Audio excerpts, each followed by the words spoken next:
Bonjour, bonjour. Je vous salue dans le précieux nom de notre Seigneur et Sauveur, le Seigneur Jésus-Christ, notre Maître, notre meilleur, le bon.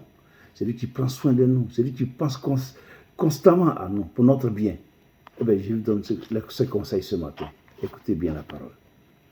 C'est dans Jean 6, 30 à 36. Quel miracle fais-tu donc, lui dirent-ils, afin que nous le voyions et que nous croyions en toi? Que fais-tu? Nos pères ont mangé la manne dans le désert, selon ce qui est écrit. Il leur donna le pain du ciel à manger. Jésus leur dit, en vérité, je vous le dis, Moïse ne vous a pas donné le pain du ciel, mais mon Père vous donne le vrai pain du ciel. Car le pain de Dieu, c'est celui qui descend du ciel et qui donne la vie au monde. Ils lui dirent, Seigneur, donne-nous toujours de ce pain. Jésus leur dit, je suis le pain de vie. Celui qui vient à moi n'aura jamais faim. Et celui qui croit en moi n'aura jamais soif. Mais, je vous l'ai dit, vous m'avez vu et vous n'y croyez point. Que la parole de Dieu soit bénie. Donc là, les mêmes personnes qui ont mangé le pain que le Seigneur a multiplié, c'est les mêmes là qui ont pris la barque, traversé, aller le chercher.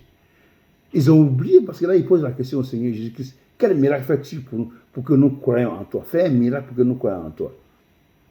Pourtant, le Seigneur vient de faire un miracle.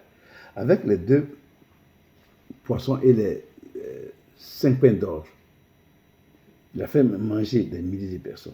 Ils ont vu, et ils ont cru, que vraiment c'était un miracle. Mais ils viennent, ils demandent encore un autre miracle. Donc, ce conseil est en train de te dire que quand tu viens dans la maison de Dieu, que Dieu te place comme un pasteur, ne cherche pas à remplir ton ventre, mon frère. Ne cherche pas à remplir ton ventre. Cherche à connaître Dieu. Ne viens pas avec toute ton intelligence pour chercher juste à te remplir le ventre. Non, ne fais pas ça. Quand tu fais ça, tu ne connais pas Dieu. Tu ne connais pas, tu es loin de lui. Ici, il nous dit, Moïse a donné le pain. Mais le pain de Moïse ne donne pas la vie. Le pain de Moïse rassasie juste. Le pain de Moïse, ça rassasie. Mais ça ne donne pas la vie éternelle. Le pain qui donne la vie éternelle, c'est Jésus. Il est le pain de vie. C'est Jésus qui donne la vie éternelle. Il n'y a pas un autre nom qui donne la vie éternelle. Ça n'existe pas. C'est Jésus qui donne la vie éternelle. Et c'est ça qu'il a dit ici. Moïse ne vous a pas donné le pain. Mais mon Père vous donne le vrai pain. Parce que Jésus est venu de la part de Dieu. Donc, il est le pain de vie, le pain qui donne la vie. C'est pour ça que tous les dimanches, on fait la Sainte Seine en mémoire de Jésus-Christ. Parce qu'en buvant le sang, en mangeant le pain, il a dit ceci est mon corps et ceci est mon sang. Donc, en mangeant le pain, c'est le corps de Christ. Et quand on boit le vin, c'est le sang de Jésus-Christ. Donc, il vit en nous. Quand on le fait, on renouvelle cela, il vit constamment en nous et il nous mène à la vie éternelle. Tu vois?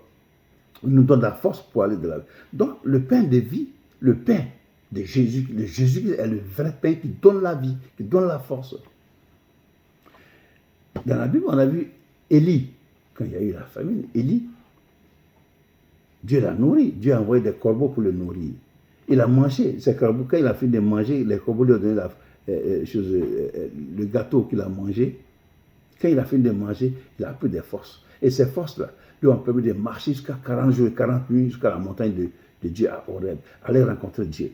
Il n'est pas allé à gauche, il n'a pas mangé pour aller à gauche, il n'a pas mangé pour aller à droite, mais il a marché pour aller rencontrer Dieu. C'est ça qu'il faut faire. Jésus vient pour nous donner la vie. Donc toi il a choisi, il t'a choisi, n'est-ce pas, pour que tu sois son serviteur dans sa maison. Mais ne regarde pas ton ventre, regarde à l'œuvre de Dieu, mon frère.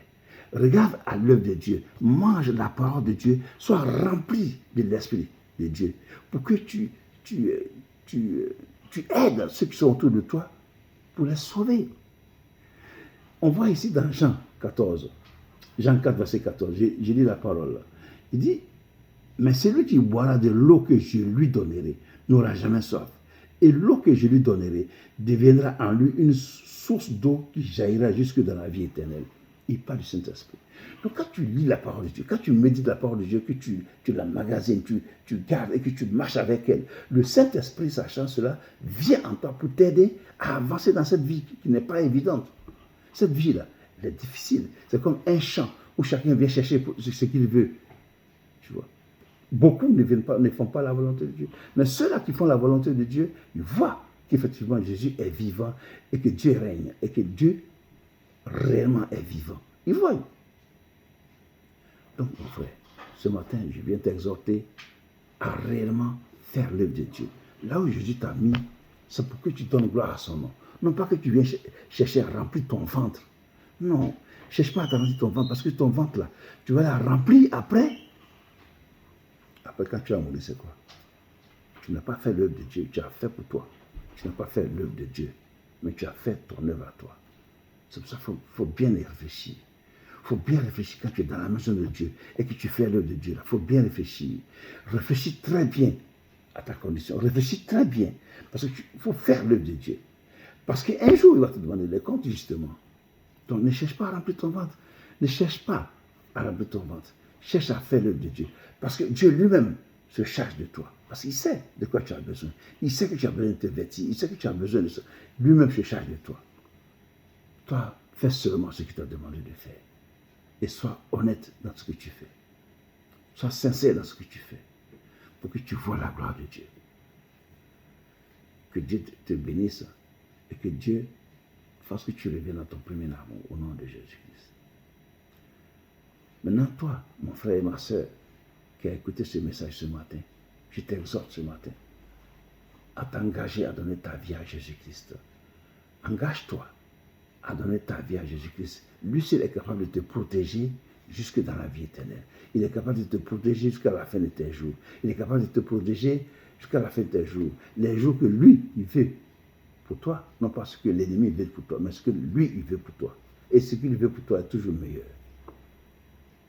Que Dieu te bénisse. Bonne journée, à demain pour une vidéo. Au revoir.